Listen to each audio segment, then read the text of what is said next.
Muy buenos días y feliz viernes 2 de octubre de 2020 en este episodio que es el número 167 contestando a tus preguntas. ¿Te gustaría contar con un abogado especialista en Derecho Laboral y de Seguridad Social que conteste a tus dudas en menos de 24 horas? Pues bien, te invito a que conozcas Capmany Premium. Puedes hacer clic en el enlace aquí arriba o en los detalles del vídeo para tener más información sobre este nuevo servicio que hemos lanzado en Capmany Abogados.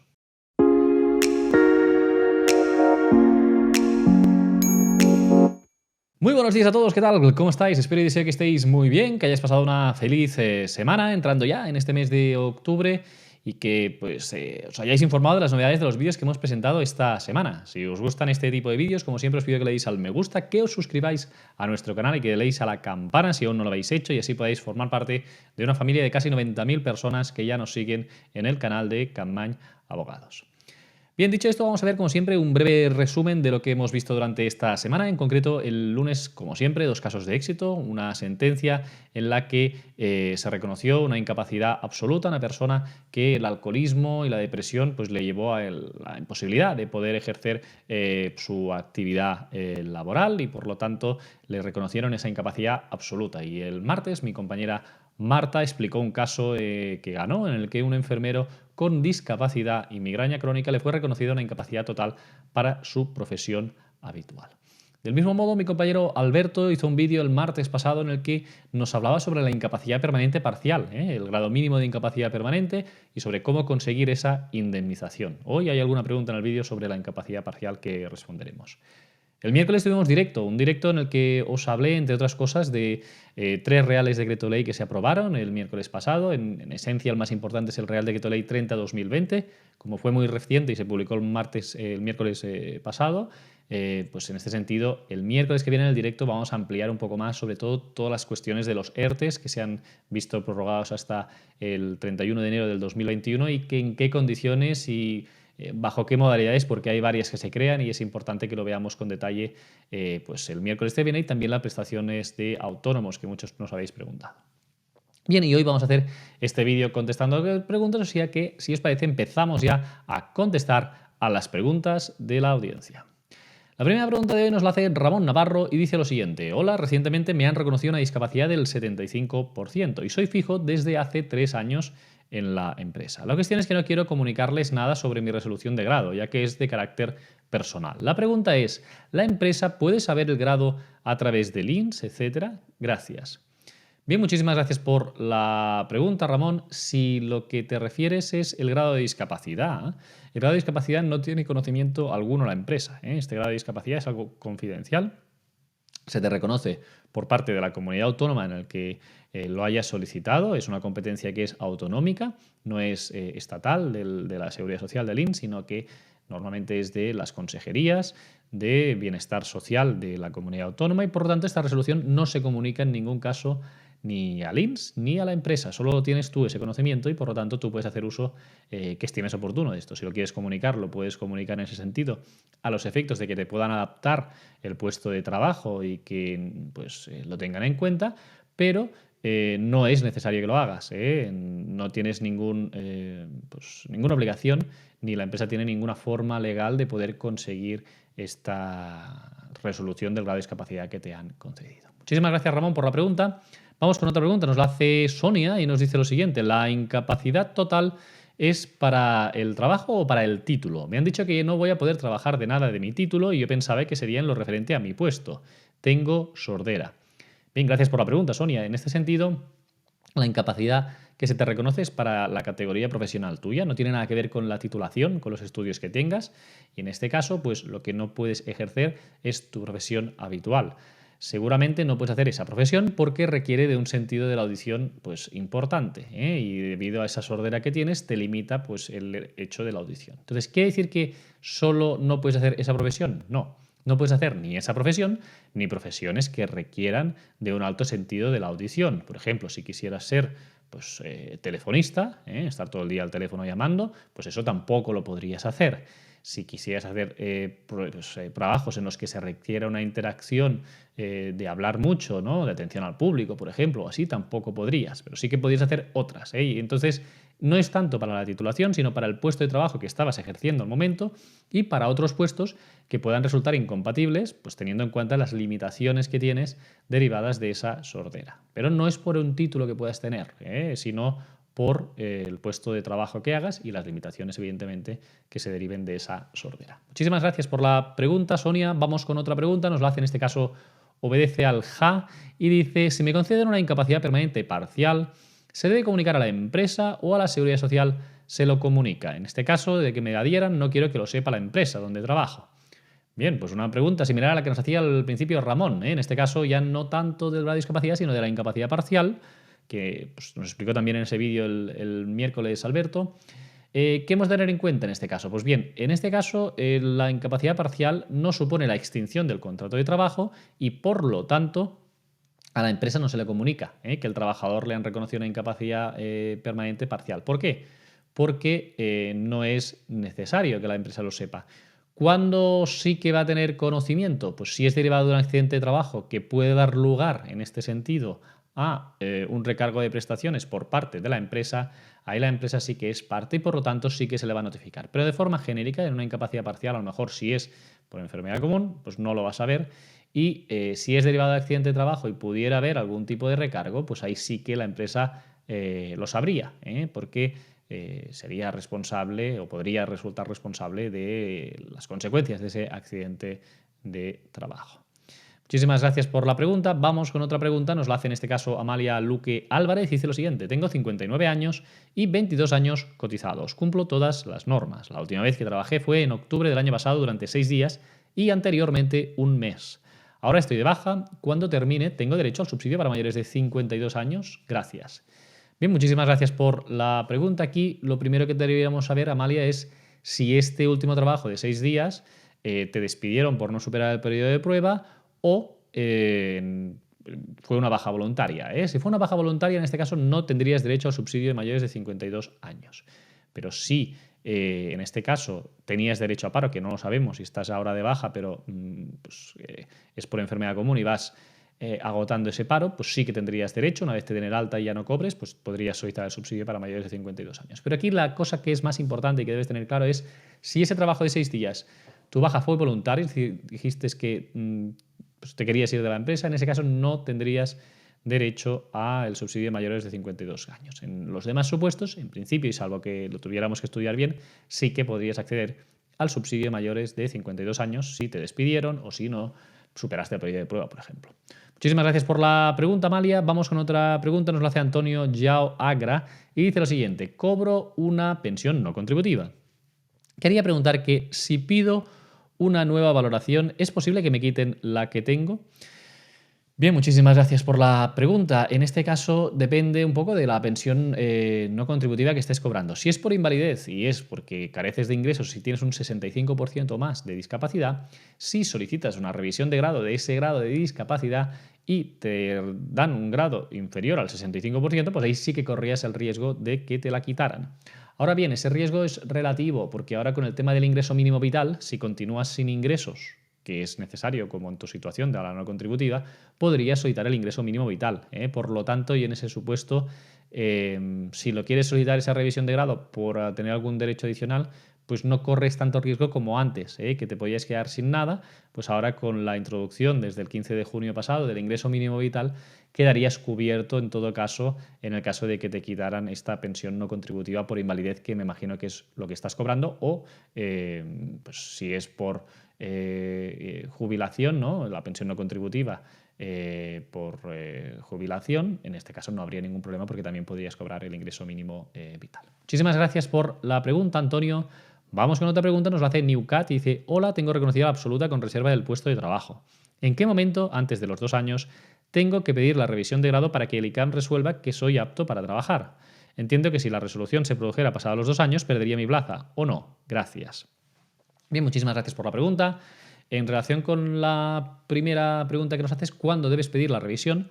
Pues la debes pedir o la puedes pedir desde el momento en el que en la resolución haya pasado el plazo que se haya fijado. Es decir, si a ti te la reconocieron en diciembre de 2019, por ejemplo, y te la dieron por un año y ponen en la resolución que será revisable a partir de diciembre de 2020, tú en 2020, en diciembre de 2020, a partir de entonces podrías solicitar una revisión de grado si hubiera algún tipo de mejoría, es decir, si hubieras recuperado tu capacidad funcional o si estás peor, es decir, si se ha agravado el caso y estás en una situación peor.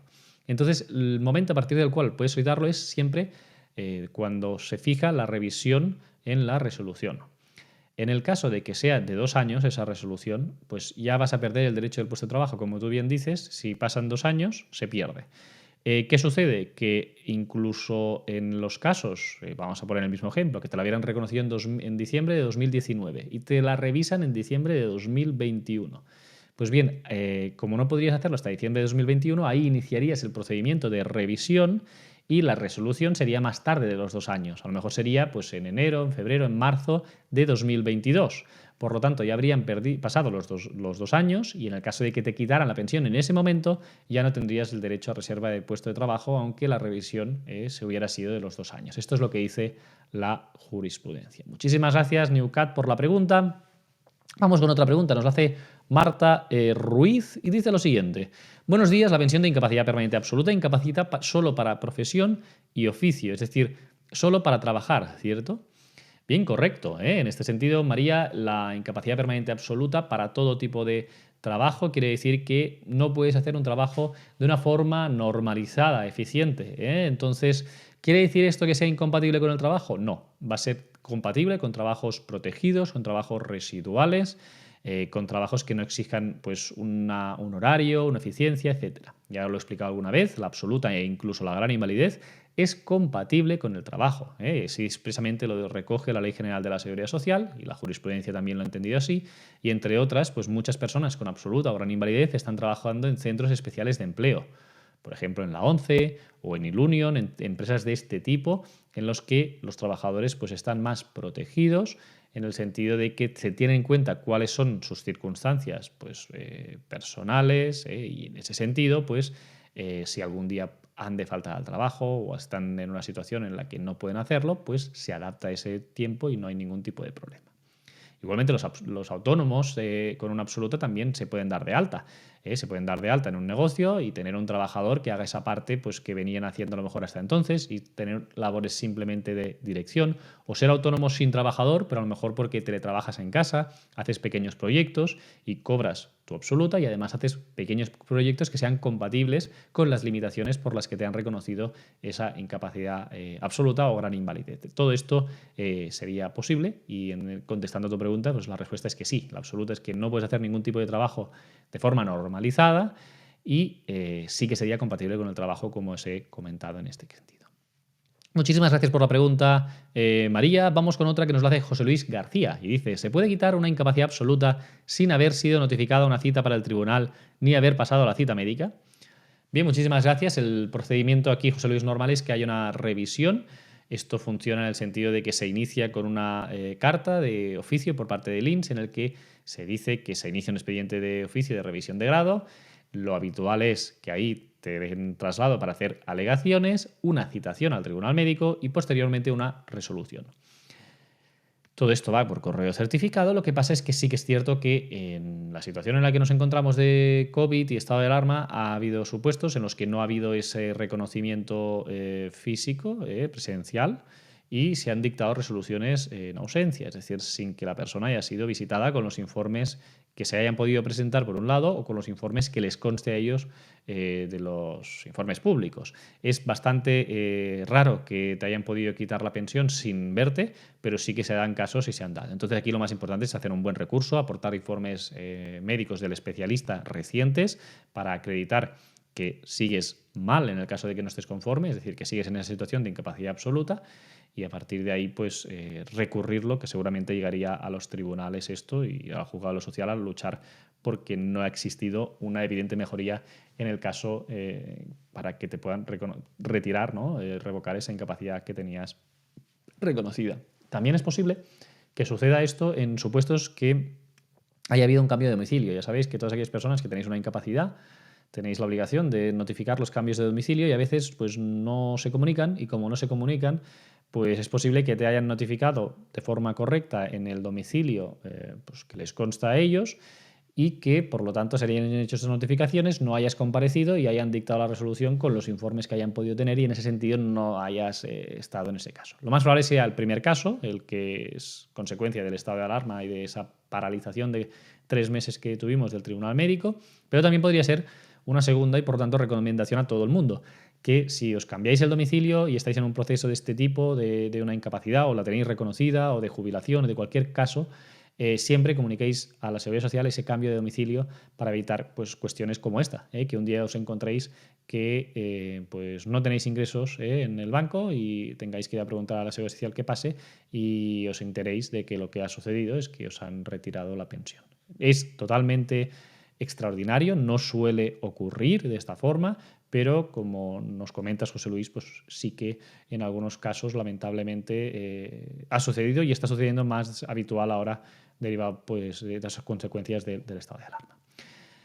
Gracias por la pregunta, José Luis, y muchos ánimos en la recuperación de esa pensión de incapacidad. Vamos con otra pregunta, nos hace Ginesa Atienza y dice lo siguiente. Hola, buenas tardes, muchísimas gracias por tenernos al corriente de tantas y tantas cosas que nos ayudan a estar informados. Bien, muchísimas gracias a ti, Ginesa, por el agradecimiento. Mi pregunta es la siguiente. ¿La endometriosis es una enfermedad para pedir una incapacidad? Muchas gracias.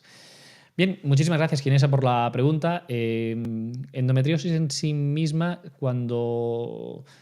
Yo siempre digo lo mismo, la enfermedad en sí no supone una incapacidad, sino es cómo te afecta esa enfermedad.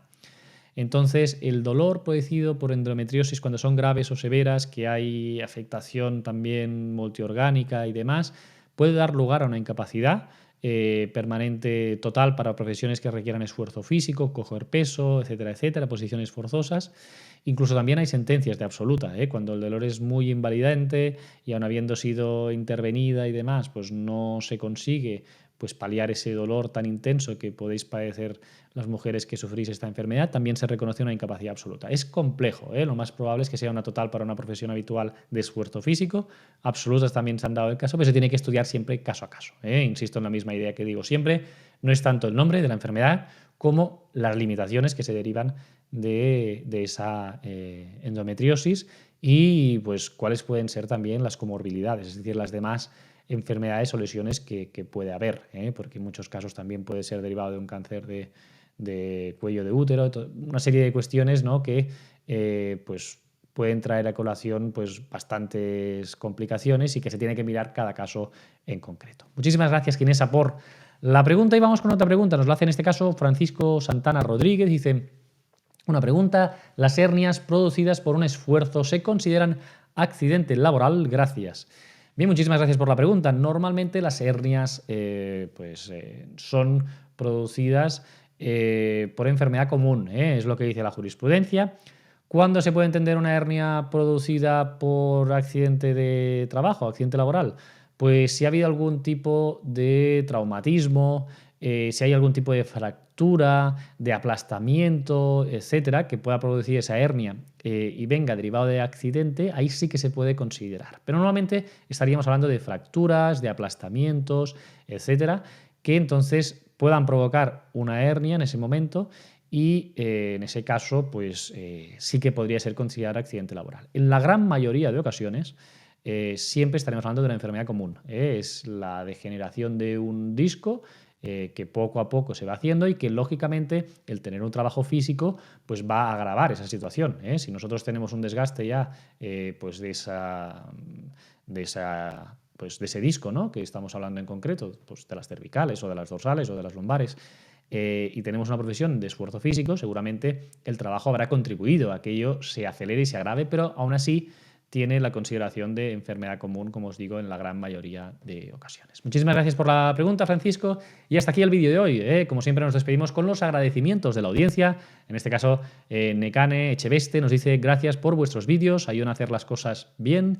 Tina Argen dice: felicitaciones. IAR dice: muchas gracias por vuestros vídeos. A vosotros os damos las gracias por los recibimientos que tenemos de nuestros vídeos, por las preguntas que nos hacéis, que son cientos de preguntas cada semana que nos hacéis y que, entre otras cosas, nos ayudan pues, a poder divulgar todos estos conocimientos para que, como decía en este caso Nekane, ayuden a muchísimas personas a hacer las cosas bien, que para eso los hacemos. Muchísimas gracias a todos, que tengáis un feliz fin de semana y nos vemos la semana que viene aquí con nuevos vídeos. Y recordad el miércoles el directo en el que vamos a hablar sobre las modificaciones que ha habido con este Real Decreto Ley 30/2020 para hablar de los ERTES. Muy importante aquellas personas que estéis en esta situación. Un abrazo a todos y que tengáis un feliz fin de semana.